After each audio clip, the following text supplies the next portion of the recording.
we'll start with opening comments from Coach and then open up. All right, again, thank y'all for being here. Another week. I thought last week, I thought we had a better week of practice.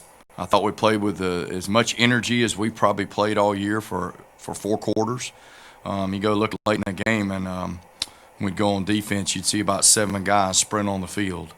I thought our guys did a really good job of preparing themselves and bringing the energy, and I told them I hope we can learn from that and build on that, and because that's something that's really critical to us being successful. You go in a game like that with the conditions the way they are and you have 0 turnovers, you get 4 on the other side, that stat alone tells you there was some attention to detail. And that's something we got to build on. We got to learn from that, and that's a positive. There's a lot of other stats you can throw out there, but that's just one that shows up, I think, when you're locked into doing your job at a high level. So we can build on that. A lot of execution things we got to get better at. Going this week, playing North Alabama, who has an unbelievably rich tradition of winning. Just under University of Alabama in that state. They're one of the top winning. They are the second best winning program in that state, and there's some good football over there. I played them. I coached against them when I was at West Georgia. It may be one of the best defenses I've ever coached against. They've won 3 national championships, played for 5, 17 conference titles, 21 playoff appearances, 35 wins in the playoffs. I think they'll be ready to play. I think we'll get their best shot. And so it's we got to continue to build on what we're doing, get ready to go, continue to build on some positives from last week, and see if we can go get better this week. I'll open the floor for questions. Coach, I think the first thing, what's the status of Isaac? So he's out. Isaac broke his ankle. He'll be out. He'll be out probably 6 to 8 weeks. When, obviously he is such a dynamic talent. How do you go about trying to fill in that gap? Does a lot of stuff fall on Shaq, or is it a combination of people? I mean, Isaac's listen, I hate this for Isaac more than anybody. He's an unbelievable kid that's worked his tail off. He's a practice player. He's just, he's done everything. He represents this program in every manner you could imagine, okay? The way we do things, everybody saw Isaac, but you didn't see the other 4 starters that didn't get on the bus. So everybody practices. Everybody has to be prepared to play. And then, the next guy up is the next guy up, and they got to go produce. And I'm not minimizing Isaac's loss or anybody that's not out there. That's not what I'm saying. But in the reality of this game, it's going to happen at some point. And, you don't want it to because, you want your best players out there to give you a chance to win. But guys are going to have to step up. It's never one person or one guy. It's just, hey, everybody's got to go do their job. And it might give somebody else some opportunity for some more reps that maybe wasn't playing as much. But outside of that, it's not like we go into a game, well, we're going to pitch the ball to Isaac or we're going to pitch the ball to Shaq. It just works itself out, and it's never really that way, and then obviously, Shaq is our backup punt returner, so he'll step up in that role right now. And then the kick returning, there's several guys back there that we're going to use. Shaq's one of them. But there's a handful of guys back there that we'll use, and we'll continue to block and do some things. We got some guys that can make plays. And so, it's unfortunate. You hate it anytime that happens to any kid. But it's just that's why you practice. And I know I say this stuff to you guys a lot, but it's like that's why you practice, and that's why you got to be ready for your opportunity when it comes available, because you don't ever know when it's coming. So, old next man up mentality, I guess, John. It's unfortunate, hate it happen, but game time is the same on Saturday. They're not going to change it. They're not going to, it's not good, but it is what it is. 2 things. I know Daniel's practicing. Yeah. So he's fine apparently. But what are your thoughts on Tommy and the performance he had for you? It was just really impressive. Yeah, not surprised. As I've told you guys before, we've kind of gone about what we need to the way we need to, and we felt like both those guys could win. Daniel's our starter. Ben, our starter, is going to be our starter. And he's practicing. He'll be ready to go. Tommy came in his normal 3rd series, and it just happened to be that Daniel had gotten banged up and couldn't come back in the game at the time, so he just went ahead and finished out his time in there. And both those guys practice, and we feel good about both those guys going and winning games for us. And no status of anybody's changed. Everybody wants to make something out of nothing. Daniel's a starter. Tommy's a backup. You know, we're going to continue doing what we do. And but I'm proud of Tommy the way he went in and played and executed the offense, took care of the ball, did the things you need to be successful. You know, not anything crazy. Just go do your job, and I thought he did a really good job of that. How are Butcher and Peyton? You know, Peyton's back practicing. He should be available. Butcher's back out there. I don't know if he's going to be available this week, but we're getting closer, hopefully. I'll be honest with you guys. We had 12 guys out of practice yesterday. We'll probably have 12 out today. We got a flu-like deal going through this football team. I couldn't tell you who's going to practice right now. I couldn't tell you till we get out there. Started this weekend. It's going through everybody, and it's so I don't know who's going to play on Saturday right now. I'll be honest with you. I got no idea because if they can't practice, they can't play.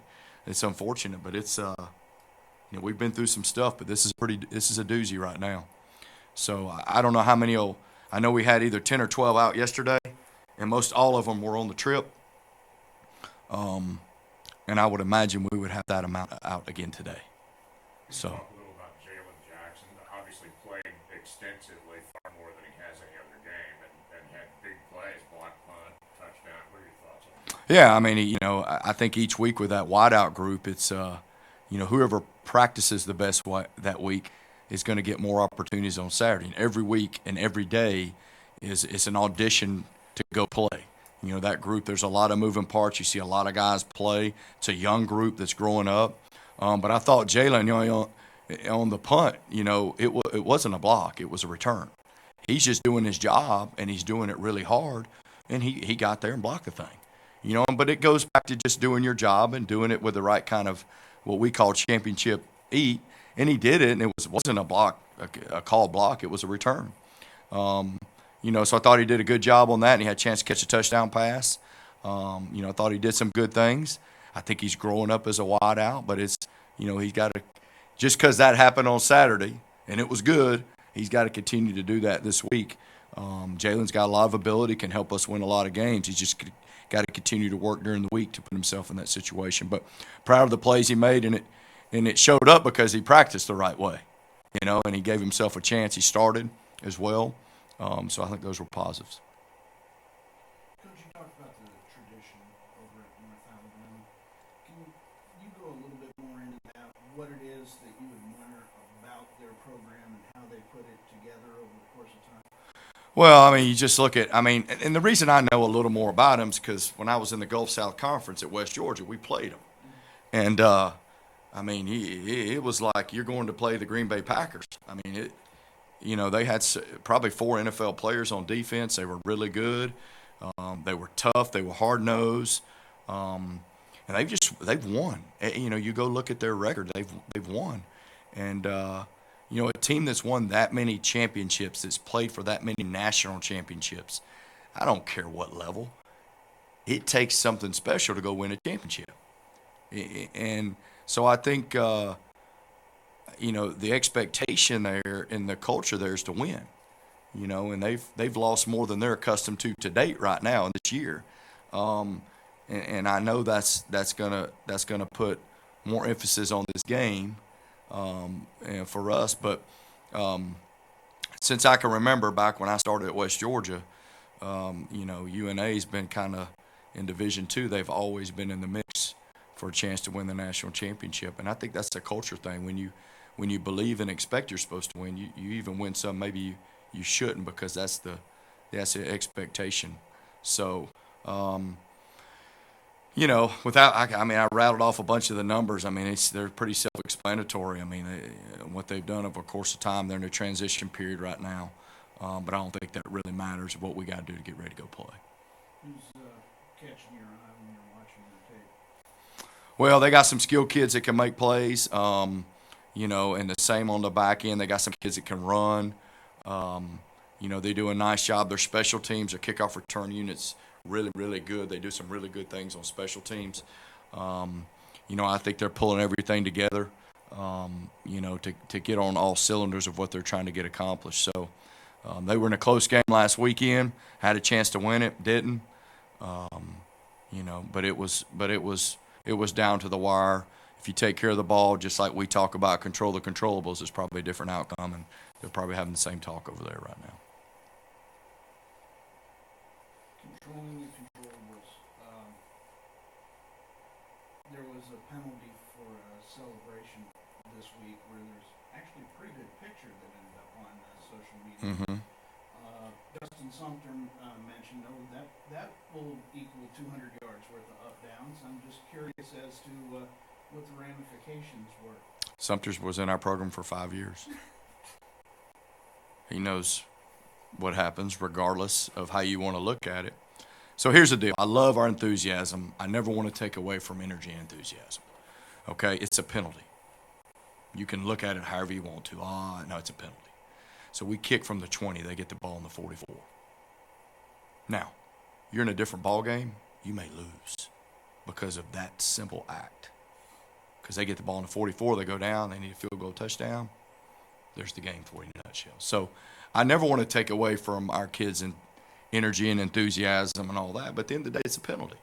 And they know it. You know what I mean? They know it. There's way. Hey, listen, we've practiced celebrating. You know what I mean? And there's ways to do it without it being a penalty. And like I said, I'm not knocking our guys' enthusiasm, but we can't put ourselves in that situation because a closer game, and then nobody had been looking at, that wasn't that big of a deal. Everybody been going, oh no, that is a big deal. You know what I mean? That might have just cost us the game. So it happened. We'll learn from it, just like everything else that goes on. We take care of penalties on Mondays. That's been kind of standard operating procedure for quite some time. And the kids that have been in our program, as you know, that communicate that stuff, they kind of know what's coming. So that was an accurate number? Oh, yeah. Yep. You get 100, for a penalty, and then for like a unsportsmanlike or personal foul, you got 200. Kind of is what it is. They all know it, and we knock it out on Monday, and hopefully we don't have many of them. The penalty thing from a standpoint of penalties, we went from 11 to like 4. Okay, so there's another positive, but I think that kind of goes back to your mindset sometimes of going into a game. So that was a positive. Anything else, Coach? All right, thanks, guys.